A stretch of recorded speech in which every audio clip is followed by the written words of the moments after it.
Welcome to the podcast, Paula. I'm looking Thank you. forward to chatting today.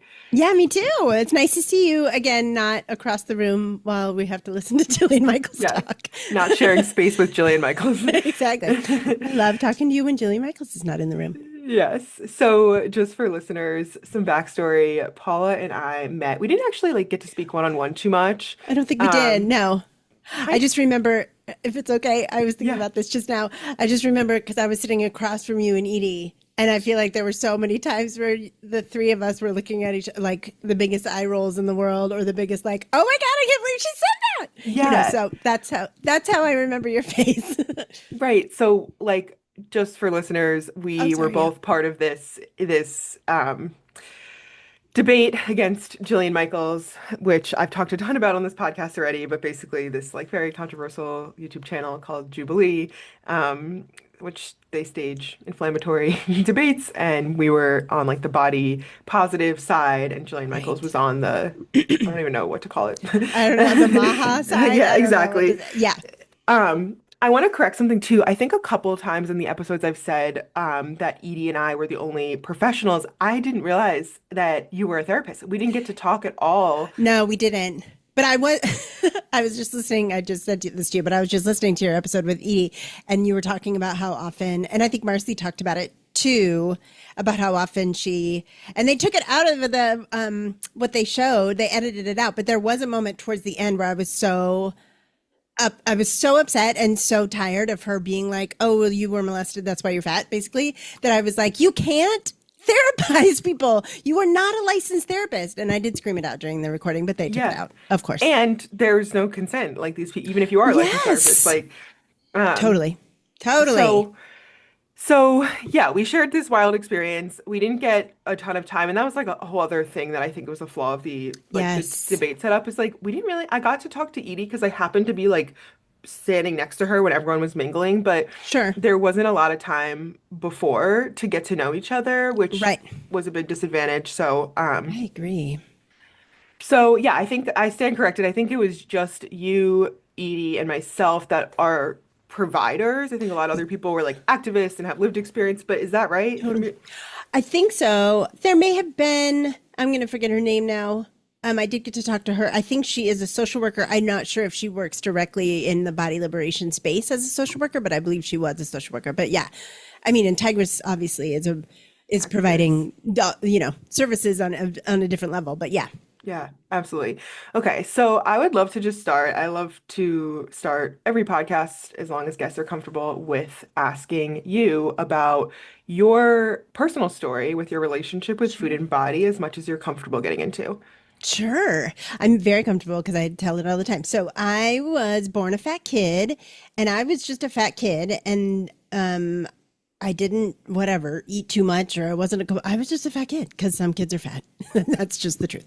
And then I am old, so I was like the fat kid at school in the 80s and it was really bad. And the main thing, and I know that you've talked about it on here that I lived through was the adults who talked about my body, right? Which I've spoken about to my clients and all the time about how that is a violation. That is violent to talk about a kid's body.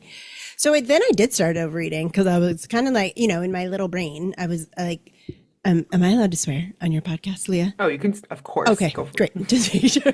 I was like, well, fuck it, then I'm going to eat whatever. If everyone's going to talk shit about my body all the time and assume I'm overeating, well, then great. Like, you know what soothes a soul that feels like everybody's talking shit about her body? Food. So then my body got really big and I was diagnosed obese for those listening. That was in air quotes. And then I started starving myself at age 16. And so by the time I was 21, I almost died of anorexia. So I went into rehab at age 21, which was in 1997, which was a bad time to try to heal a relationship with food. 1997 was not the best time to try to have a sane relationship with food. So then the next, 20 years of my life are me trying to fight to have sanity around body and food during the Friends era and during, fucking Paris Hilton and like all this stuff. It was really, really hard. And then about 15 years ago, I started teaching a body justice course at George Washington University, and it wasn't told to me that that was it. It was a course called Weight and Society, and it was about like healthy weight or blah blah blah. But I turned it into a social justice course, and then I got really into it, and then then I taught the course for about a decade before I moved back here. I'm from California, lived in DC for 20 years, moved back to California. So I taught that course for about 10 years, and it was amazing. It was so great to stay on top of the latest research. My mom always says you teach what you want to learn. So I was teaching all day about like the history of fat phobia, the history of eating disorders, the intersection of race, class, the worship of thinness, in different cultures. It was really cool. So that's kind of how I got like a raving lunatic about it, and I won't shut up about it. So it's like when you start peeling back the layers of like, this is more than just like diet culture. This is like really systemic, like Classism. propaganda that makes people think that like thinness is the most important thing. Yes, absolutely. So I taught that course for about 10 years, and then I moved here to California, and so I still work with I still have clients back on the East Coast and in California, and work with everybody from a body liberation standpoint. And as a therapist. And as a psychotherapist, correct. Yes, licensed psychotherapist. Yeah. Awesome. I am so tempted to hear more about your like course material. I guess I'll ask like what were some of your favorite topics to teach on, and that you could maybe share with listeners? Obviously, we can't get like a whole syllabus worth of information. I still have my syllabus if you want it. Yeah. My favorite days that I looked forward to in each semester was the day where I got to teach the history of dieting. Fascinating. Like the first diets, of like Lord Fletcher and Fletcherizing, where you had to like chew your food 700 times and then you were allowed to swallow. The first people to decide that you should only eat meat were like the lords, and it turns out everything starts with the lords, the white dead men in the UK. Everything bad starts there. and showing the children the pictures of the advertisements for this diet and this diet and this diet in the 20s and the 30s and the 40s. It was just so fascinaning to watch their little boop, boop, boop, boop, boop. And it's like same shit, different decade, over and over and over. There's one of my favorite ads to show was like obesity soap, where like you were going to buy this hunk of soap and like rub it on your body, and then the fat was just going to melt away. It's so ridiculous. But then at the same time, like 30 seconds ago, Kim Kardashian was selling, lollipops that make you not want to eat. So it's all the same shit. So to teach that day was super fun. I really enjoyed, showing the absurdity of all of it. What did you hope that students walked away from your course having had learned or realized? I think that the thing I loved about like the end of year when they would, write their little things to me or say like what they got out of the course, the suspicion with which they would leave my course around anything about the obesity epidemic. We talked a lot about, I remember one day this very sweet child was like, wait, what's wrong with BMI? And I was like, so glad you asked, Steve. Like went on my, the whole history of the BMI. So just the suspicion. We talked a lot about like, because they grew up in the middle of it. They're 20, or they were 20 when I was teaching them. So like, a third of Americans are obese, blah, blah, blah. And we would like dig into that. Like, what does that mean? Based on what measurements? Based on, is it after the 1994 when they decided that now all of, 20 million people woke up on June 4th, 1994, and they were suddenly obese and they weren't obese yesterday? Like to get the loving suspicion, that was the fun part, and to know that they would go into the world with a lot more information about the economics of fat phobia, the economics of good food, bad food, the other fun day to teach the class was when we talked about the intersection of like white Christianity and fat phobia, right? And so like to talk about the morality, which I know you talk about all the time, the morality, false morality around food and stuff. So I think be like, and I still hear from students who are like, I was just thinking about you because I saw this advertisement or whatever. It's just really cute. And they go out in the world being very suspicious of all the bullshit. It's a great takeaway because it's like there's always going to be new things. And like probably when you were Totally. teaching, Ozempic wasn't a thing. And like, No, it wasn't. No, of but course. if you can teach that like underlying skill of being discerning, being Yes. skeptical, thinking like, Right. who's funding this research? Okay, why would they want us to not trust our bodies? Oh, okay, then Right. they make more money off of us. Like, Exactly. and I think Exactly. about like the thing that you hear about college is like it's supposed to teach you how to think, not like just Right. teach The you stuff. critical thinking skills, right? Like let's not just take everything that everybody says. Yeah. Yeah, and a lot of people, I felt like the first couple of years I taught the course, it was sort of like this radical thing, I guess. And then I started getting more and more students in fat bodies taking my class. And then my partner always laughs that like everything you do devolves into a group therapy session. And I'm like, well, I am a therapist. And so then it was really, I hope and I think that there were some really incredible conversations with like people, like kids and students in fat bodies in the classroom. Mm. And yeah, I think it was just, and for them to leave and a lot of them too, God, it makes me so happy. A lot of them were public health or going into a master's in public health. And I still get emails from them saying like, your course was, I still think about it all the time. And every time they talked at us about the BMI or whatever. I'm like, you hear me screeching in your Hmm. head. And so it's, I hope that I hope that I got a lot of kids to like think more critically about all that they were about to learn in their public health courses. Because you were teaching such like a kind of counterculture thing of like, actually, no, it's not bad to be in a larger body Right. and this isn't a moral thing and like everyone's goal doesn't have to be weight loss. Totally. I'm imagining you received some amount of pushback and like college Yeah. students are notoriously like, actually, I know everything. Yeah, it's true. I mean, yeah, I got a lot. It's so interesting. I got my course kind of got a reputation on campus for being an easy A. So I got a lot of athletes for a while who just needed the good grades so that they could keep their scholarship, which I totally understand and support. It wasn't a hard class in that like there weren't any tests or anything, but it was a hard class in that you had to show up and you had to pay attention. And if you looked at your phone, I marked you absent immediately.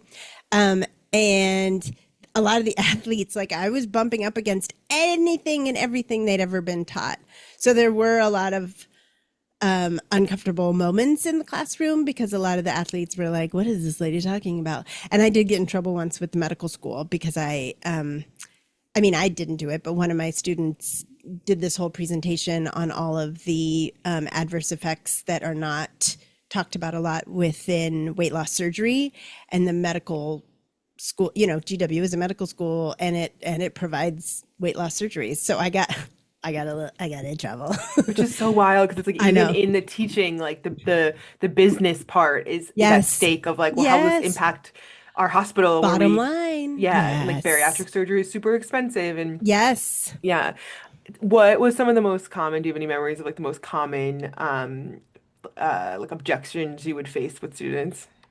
I mean, it was what's interesting is they were the same things that Julian Michaels said. It was a lot of like, being fat is inherently unhealthy. And it was like, cool, cool, cool. Okay, they're sure. And right. And. So it was a lot of like teaching the kids about like the and all of it. Right. That Hmm. like, okay, yeah, sure. Some bodies are bigger than those bodies want to be. Why might that be? Where do these people live? Where did it, it's like just going into all of the nuance instead of these Hmm. huge, gross generalizations about all bodies, Hmm. and that's where we were digging down, which I think, like you just said, that's what college is for. That's where we're Hmm. supposed to like, take it, all of the shit that we've been taught our whole life of these huge generalizations about health or these huge generalizations about humans. Let's dig into it and there's got to be more to it. My favorite thing not my favorite. One of my favorite things was at the beginning of the semester, I made every kid write out their definition of health, which is a thing that we say all the time, but like, what does it actually mean? And then at the Yeah. end of the semester, they had to do it again and see if it changed or see what changed about it. And it was really fascinating. It was something that like just popped into my head one year before the semester started. And I'm like, yeah, that'll be cute. And then over the years, I was like, shit, that's deep. Like that's Yeah. really, and I talk about that sometimes with my clients. Like, well, okay, well, tell me what health is. Yeah. And like they can't really even define it because it's just something that's like a moral imperative in our culture. It's not something that we can actually define. I love that. I do this activity with my clients, similar, it's slightly different, where we write out sort of a side by side of like society or diet culture's definition of health, and then like what Yes. is your personal definition of Oh, I health? love that. Because then you could see like, and often the things that come with like diet culture's definition are like health has a look. It's like, Yes. maintaining your routine of like being on your plan at all costs, which sometimes results in Oh social my God. isolation. It's, Right. often there's no care for mental health or, Right. Right. the health of your relationships. It's like just Right. diet and exercise. Whereas Right. often my clients are like, my definition includes, or I would like it to include, sometimes it's like an aspirational thing, like, my whole well-being. Like, Yes. if what I'm doing with diet and exercise is at the cost of my mental health, like that doesn't feel like true health to me. Well, and that's something that I talk about a lot when I do trainings with like mental health clinics and about like body liberation and working with mental health clients from a body liberation standpoint. It is, I'm sure you have heard some horror stories, but it is shocking to me how often a mental health provider will say something about a client's body. And like some of them get really upset with me when I'm like, you are a mental health provider. You will not talk about your client's body. Do not talk about your client's body. Yeah. What in what world, right? Yeah. So like, and the degree to which we, as a culture, think that we can sacrifice mental health for physical health, and I think I don't remember exactly what I said to Jillian Michaels, but it was something like that. Like, do you think that somebody can be physically healthy and mentally, like, they are the same thing? Like, Yeah. you have to work on both. You can't just work on one or the other. Right. I was just talking about this with a client the other day. Sometimes the people who seem like, and this is a sweeping generalization, but like the Sure. the picture of health, like on Yeah. social media, and when here's my 5 a.m. to 9 a.m. routine before my 9 to 5, and I do a cold plunge and I drink my greens, and then I go on a long run and go lift and do all these things. Sometimes those people are the most Oh my God. unwell people Oh my because God. of the Totally. stress and the rigidity and the sacrifice of, social connection or like not getting enough sleep. Sure. I think about this book I read a couple months ago called If You Don't Like This, I'll Die. And it's with a influencer named Lee Tillman. And she was one of the original wellness influencers. And she talked about how like actually unwell she was when she Yeah. was posting like her smoothie bowls and like her yoga outfits and her yoga routine and all this Totally. stuff. Oh my So yeah, God. it's like I think it really comes up here of like, well, what really is health? Is it just a look or a performance, or is it Right. like a felt sense of like your whole body feeling well? Performance. Yeah. I did a post years ago that was like, raise your hand if if at the time you got the most accolades for your body shape and your health, you were actually miserable and insane. Yeah, It's like, totally. totally. I mean, my own story is that like when I started starving myself when I was 16, it's so like an after school special. I like got voted the homecoming queen. I went to homecoming with the fucking quarterback. It was so gross. Yeah. But I got so many accolades and everybody was like, "Oh my God, you look so great. You're so healthy." Meanwhile, I was like, living on applesauce and running 20 miles a day. I was miserable, Hmm. miserable. And that's just what it turns out the culture doesn't care about women's health and they Right. don't care about our happiness. What helped you, and what would you kind of recommend to someone listening who thinks back and is like, but all these good things happened to me. I was homecoming queen. I got all this praise. Yeah. What words do you have for someone who feels compelled or pulled back to disordered behaviors because it felt like things were better then? Yeah, I think the hardest part about that is that then I say this to my clients a lot, and it's easy for me to say because I'm 50 years old, but like, you have to trust that you're getting all of that praise and getting all of that accolades and getting all of that external validation is a poor substitute for what it is you truly want, which is your own self-acceptance. And if you keep trying to fill your cup with other people's acceptance and validation, it will always be empty. I always say it's like living on rice cakes. It's empty. If it was satisfying, you would have gotten satisfied. But it's It's empty. It's empty. It's empty. And probably the book you just described is basically her. That's probably the subject of the whole book is like, if you don't like me, I'll die. If you don't think I'm pretty, I'll die. If you don't think I'm thin enough, I'll die. And it's like, if you keep trying to get other people's validation, it's always empty. It's always satisfying for a split second, and then it's empty. It's nothing. hmm I love that. It's like living on rice cakes. Like it's like a very fleeting, temporary feeling of like something in your Totally. stomach, but it's not like deeply satisfying in the way that like a Totally. full meal would be. And yeah.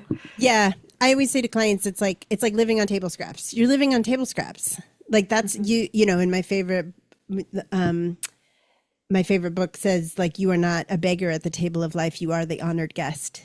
Like Ooh, isn't that beautiful? where's that Like from? that's from Hafiz, the Sufi poet.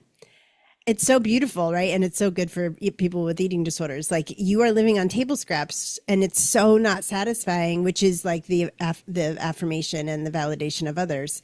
But like you are the honored guest, but you have to put yourself at the hmm table. Like no one else is going to put you at the table. You have to, and we talk. I mean, food is such a beautiful metaphor because we all know the feeling of like, well, I had a smoothie, that's enough. I should be full. I should be fine, right? Versus like when you go to grandma's house and she's like, you're going to sit fucking down and you're going to fucking eat. And that feeling of like, I don't know what yours is, but mine is, I grew up in a Mexican neighborhood. So like mine is like a fucking enchilada or something where it's like so deeply satisfying. It's such a different feeling. And Yeah. like to get everybody else's approval is the table scraps, is I'm sure you have clients that are trying to live on protein bars and it's like, girl, you can't like, Well, you can, but it won't be oh, that fulfilling and you won't have a no. lot of energy. Like, No, you're gonna feel yeah. terrible. You're gonna Yeah. feel terrible. And yeah. And to get other people, especially I think with the thinness, right? To get other people's affirmation because you have successfully done the thing culture says we should do, which is have the thin body. hmm Like then you have to keep it up. Then you have Yeah. to like you just won white supremacy. You just won diet culture. Like gross. What a hmm terrible thing to win. Right. I'm thinking about the person listening who's like, cool, cool. I realize I'm I'm living on table scraps. I Sure. want to be, what was it? I want to be the the honored um guest. the honored guest at my table of life. Yes, Yeah. totally. But they're like, ooh, how do I stop living on table scraps? Like it's like Yeah. it is kind of sustaining and it's a bit like thrilling of what's going to be left behind at the table Sure. and Yeah. it's what I'm used to. Any tips that come to mind of like how do we transition from overvaluing exterior praise Hmm. into finding it within ourselves? Yeah. I think that my answer is always not what people expect, but the one of my favorite tools is seething feminist rage. Like the rage, it really is helpful. And I know that our culture, and especially white people, we don't really like anger, but it's so helpful to find. And this is like one of the beauties of getting older is that I fucking love angry non-men, and I want non-men to be angry all the time. It's really a powerful vibration. Like if you think about what anger is, it's fire, right? And it burns down. I have the tower right here. The tower tarot card is right behind me because I want everybody to see it all the time. You're burning down it with anger. And in the tarot card, in the tower card, you're burning down the structures that have been holding you hostage. And it's such a powerful thing. And a lot of my clients are like, "Ooh, I can't go there yet." I'm like, "Okay, well, we'll get there." hmm But it's really, to like and maybe you can't feel it for yourself, but one of the things that really moved me into this place, because I always had this feeling of like, I think rage is really helpful, and this is not something that people talk about in psychotherapy very often, because psychotherapy was invented by dead white men. But the thing that moved me into like, no, I'm right about this is The Body is Not an Apology by Sonia Renee Taylor, right? And when she talks about the hierarchy of humans, right, and that in white supremacy and colonialism and capitalism and the patriarchy, the pinnacle is a straight, cis, white, thin man, right? When I realized that every time I hate my thighs, I am oppressing everyone who's below me on this imaginary hierarchy. Every time I hate my belly, I am hating someone browner than me, poorer than me, fatter than me, more trans than me, right? Then that's how I tap into the rage that is like, no fucking way. I'm not participating in this. I will not participate in this. And that really got me into like, it really got me into teaching more social justice, body justice, not just a course on like the history of fat phobia, but like a social justice class. And it really got me using more social justice tenets and language in my psychotherapy, because it's not just about my relationship with my body. It's not. Right. And that's what Sonia Renee Taylor talks about. That's what I think Virgie Tovar talks about. I feel like that's what the body justice and body liberation and fat liberation people that I look up to the most, they're talking about it from the standpoint of like, it's not just about Paula's love for her body. Like that's super cute and it's important, but like, it's about the fact that I live in a body in this culture that believes in the hierarchy of bodies. And when I hate my body, I oppress everyone who's under me, which I'm a white lady who can shop at Target. So there's a lot of people under me on this imaginary thing. So I will not participate in it. I love that answer so much, and I love that it's like you started by saying it's an unexpected thing. People don't People expect you to go there. never, yeah. So I'm thinking about something that comes up a lot in this work, which is like, no, no, no, I just hate my stomach. I'm not saying anything about the next person's or whatever. What are your thoughts on that? Sorry. That's just not true. Yeah. It's just not true. Yes, it's easier to accept other fat bodies. That's just true. But like, if you are participating in internalized fat phobia, you are participating in internalized, like I'm a like 12th house Aquarius. I'm a witch. I'm a woo-woo lady too. So like, also from a spiritual standpoint, your body is her body, girl. Your body Yeah. is her body. Yeah. So like, I Oh, think wait, I just like hang on, hang on. I love that. Uh Wait, I just need a moment with that. What that brought up for me yeah, is, and this is like I'm like feels a little vulnerable to take it here, but I'm Jewish. I grew up with Judaism being like pretty, I don't know, like somewhat consistent part of my life. sure. And somewhere along the way at like Jewish camp or I don't know, I don't even know when I learned it, but I remember learning about this concept and like the Hebrew for it is I think it's like B'Tselem Elohim. It's like you're made in the image of God, and I don't Yes. even like I'm not prepared to speak on my relationship with God, but I just Sure. do think it's like this idea that like we are all one in the same, and like Absolutely. whether you believe in God or not, just like if you believe in like I don't know if you've ever done like mushrooms and had the feeling of like the grass and me are the same source or the tree, whatever. Absolutely. And when you say that, like not only is it like you hating your stomach is a matter of your own internalized weight stigma and like it does say something about how you feel about other people's bodies. Yes. But I love the way you just put it of like your body is her body or your Yep. body is their body, whoever it is. Like Yep. it's like we are if you do take it to that spiritual level, which I love doing and Me on too. this podcast, Oh, good. um it's like you literally are You are. you are everything. Like Exactly. And I get it. I understand that feeling of like, oh, other people are allowed to be fat, but like it's just for me. And it's like, it's just not true. It's just not true. I understand the feeling of it, but like it's just not true. And what you do to yourself, you do to her. Right. And that's how that's like how I really got, I feel like the last push of my body liberation standpoint and my rage and my, activist life was like really getting that part. It did involve a lot of psilocybin, but honestly, it was just like, oh, I can't. What I do to myself, I do to every woman. What I Hmm. do to myself, I do to everybody. Okay, this podcast is going in such a different direction than I expected, but I love it. I'm gonna do Great. a crazy thing if you're Okay. comfortable. You could tell me, Sure. we can edit it out or not. Okay. I want to ask you about if you think like that there's an impact of psilocybin, like experiences on body image. 1,000,000%. 1,000,000%. Oh my God, yes. You can't, it's like, so I'm a follower. Do you know the teacher Ram Dass? Of course. Of course. My his book is downstairs, but I Oh, have good. his Okay, great. beautiful, but yeah. Yeah. Okay. So my teacher, he's my favorite teacher, and I listen to him all the time, and I just love everything about him. And I love that he was like a Jewish psycho. Can you tell his story? Oh yes, I love his story. Okay, so Ram Dass was born Richard Alpert in Boston in the 20s, and he was a good little Jewish man, and he went to school and he was in charge of the psychology department at Harvard. And he was like, and then him and his friend Timothy Leary, also a name you might recognize, started doing a lot of acid Hmm.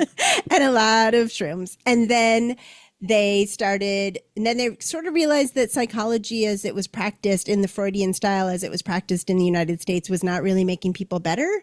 And then they started giving their students drugs. And then they got fired. He and Timothy Leary are still the only heads of departments who have ever been fired from Harvard. And then he like started doing more and more drugs. And then he went to India and he met his guru, Maharaji, and he became Ram Dass. And then he came back to the United States and kept doing drugs and kept telling people that like, this is all a scam. It's very satisfying if you like recognizing that everything that you think is a scam. I do. That's my favorite pastime. I love the way he talks about the drugs and the way he talks about how, it's not really, I know in our culture we're taught that like you get high, but it's actually sobriety, quote unquote, is when you're high because you're believing in all that you've been taught. And when you take the psilocybin, when you take the medicine, what it does is it cuts off all of the connections that you have been sort of programmed to think, right? Like this is a tree, this is an apple, this is a blah, blah, blah. And you go back to the way you thought when you were a kid, right? Where you're like, ooh, this is green. Do I put it in my mouth? Where do I put it?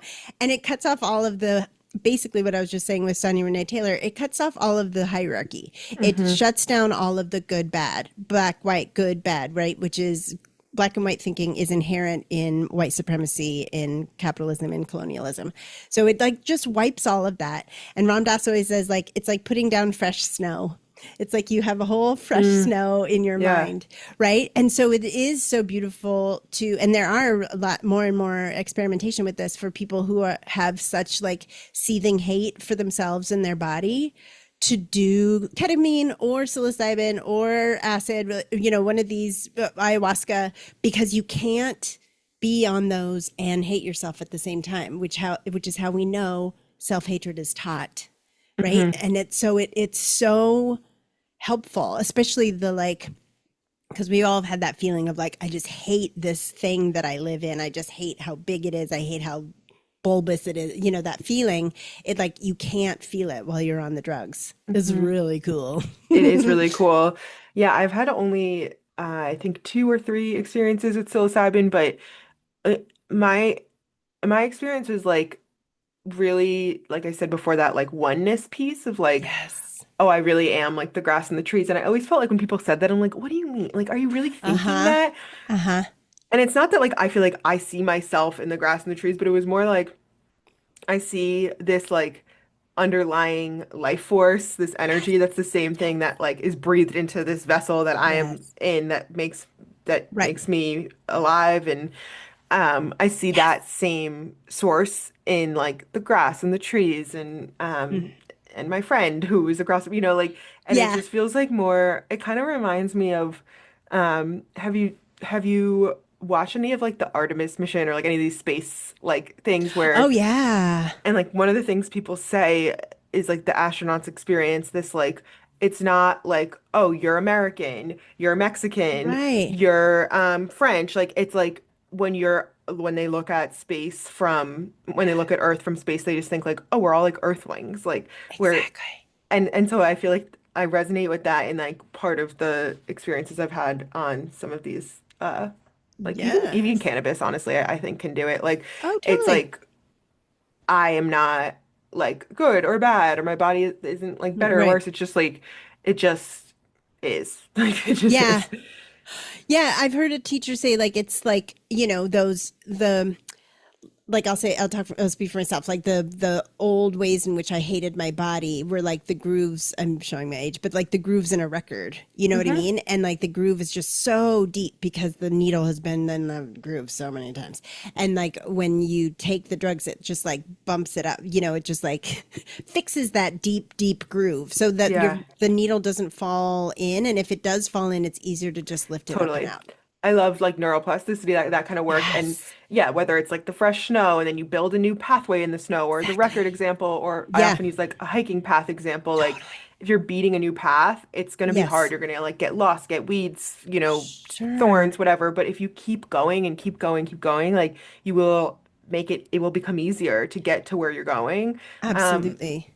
and I think this really can be done without any like mind altering substances if that's not Oh your yeah. thing or whatever. Like I just didn't use, and that's why I go back to the rage, because I didn't go, I mean, I'm from San Francisco, so I did lots of drugs when in the 90s. And then after I went to treatment for eating disorder, I was like super sober. I didn't drink. I didn't do anything for years. And then it's only relatively recently in my 40s that I was like, let's try drugs again. So all of the work I did to get myself out of the self-loathing and the body loathing, again, it was mostly rage and like they talk a lot in psychotherapy about like your values, and it was really like I want to be values aligned, and I don't want to participate in the oppression of humans based on how much adipose tissue they have on their body. I yeah. will not be fucking participating in that. And that kind of fire is what really pulled me out of it. And Hmm. it feels like we said earlier, it feels like different than what most people like. We're just going to learn how to love our bodies. That like is cute. It just doesn't work Hmm. for I like the think big broader thing. yeah, I'm thinking like this rage really coming from like social justice and Yes. values like Yes. will really work for some people, for people that have social justice as a high value of theirs, who are Totally. very like conscious of like bigger systems and stuff. I think that there probably are some people who are maybe like that like can't get to that Doesn't place of resonate. Yeah. rage, and Yeah. that's okay. Yeah. Um I guess in this, yeah, this is a tool probably for more so the people, which is good because the people who listen to this podcast are very I social was going to justice say, oriented, I values think aligned. I think your Yeah. listeners will be down with it. Yeah. Okay, this took such a different direction, but I really love it. Like Okay, good. it's one other question. When a person who is like, okay, this rage thing's working for me, I'm getting mad at the systems, and like I realize Yes. that like hating my belly is hating her belly, and like and Yeah. everyone, and they're really getting down with that. When they feel themselves getting pulled back into Mm-hmm. body hate, whether it's because of like the prevalence of GLP-1s or they're in a Totally. triggering environment with a fat phobic family So member, hard. whatever, do you have any tools or tips to help reground? It's really hard. Yeah. I mean, and I've talked to so many people right now. The glamorization of starvation right now is really intense. It's super intense. I think that the like I fucking refuse to participate in this is really helpful as a helpful mantra. Again, it's not a super like woo woo lovey mantra, but it's a good mantra. Like I Hmm. just refuse. Putting your foot down, that kind of like, I'm not going to do this. I'm not going to do this to myself. I'm not going to do this to anybody else. I just don't want to live like this anymore. It's that you said earlier, like getting mad at the systems, like that is the reason why it works is because the anger is supposed to go out. It's not Mm, supposed to go in. There's nothing yes. wrong with you. There's nothing Yeah. wrong with your body. There's nothing wrong with your body. There's never been Yes. anything wrong with your body. It's supposed to go out. And so the reason it's powerful is because that's the correct direction for all of it. Mm, That you were brainwashed to hate the little hunk of nature that you live in. That's always been the perfect size. She knows what my body knows what size she wants to be. The idea that I'm in control of her is colonial bullshit. Like she knows what size she's supposed to be, right? So this, I know that it's hard to tap into it sometimes.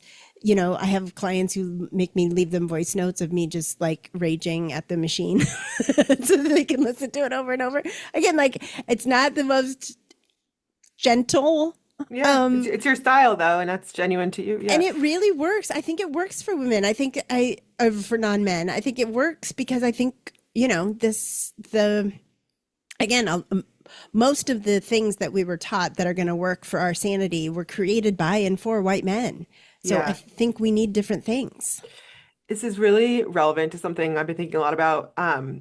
A loved one in my life has been sharing with me, like in their therapy, their therapist suggested like you need to be focused on getting mad more because Yes. in not getting mad at others, you end up Yes. being really mad and really hard on yourself because that anger Yes. needs to like those feelings get like misplaced. Yes. And I'm thinking about this of like let's like Get mad.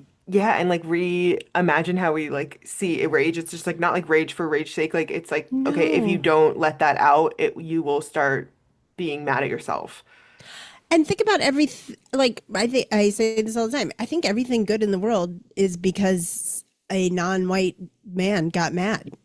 Like, you know, it's again like the rage that we are taught to that colors the way we see rage is the rage of, you know, powerful billionaire white men, but like the rest of us need our rage Mm, is there's nothing more natural than anger, mm, especially, you know, my one of my favorite books, The Artist's Way, she says anger is a map. It shows you where your boundaries are. It shows you when your boundaries have been crossed or when you've crossed your own.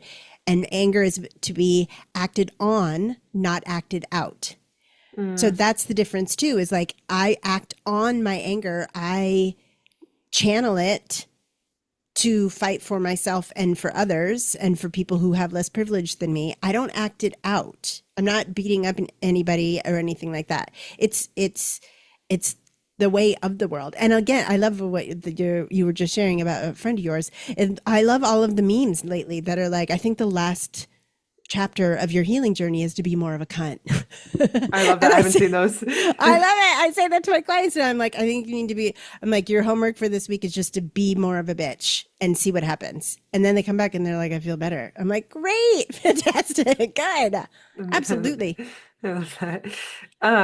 Okay, I think this is my last question for you, and that's when you were thinking about doing the Jillian Michaels debate. I guess we didn't know it was Jillian Michaels from the start, but Yeah. um, how does that tie into your feelings on like rage Oh my god. and yeah, social justice and stuff?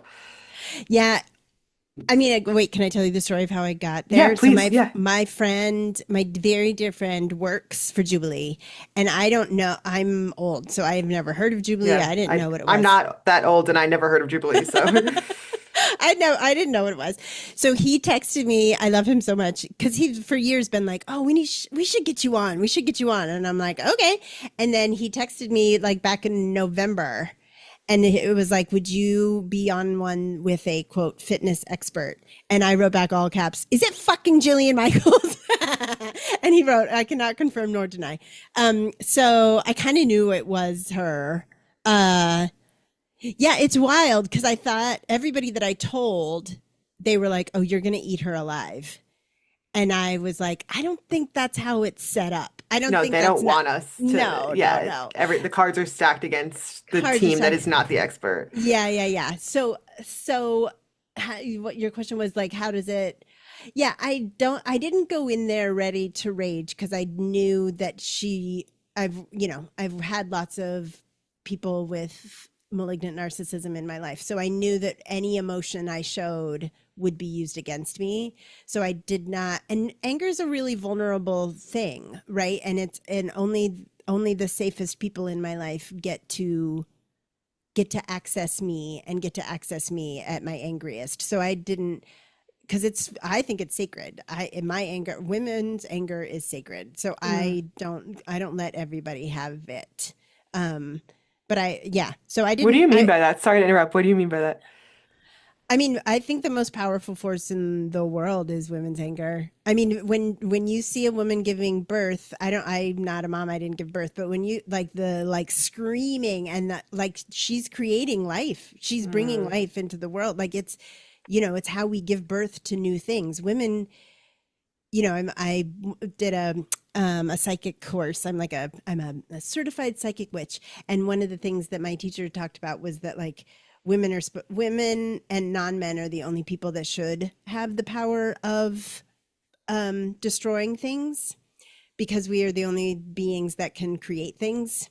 And it's like it's just I just think that like a woman, a person with the least amount of privilege saying no, absolutely not, is the most powerful thing in the world. And so I was not going to let Jillian Michaels have any of that. that's really interesting way to look at it. I, yeah, I had similar feedback. People in my life were like, "Oh, you're gonna crush her or whatever," and I'm like, Totally. it's just like not really designed for us to shine. Like, No. No, and you were so incredible and Edie was so like you came in with so much.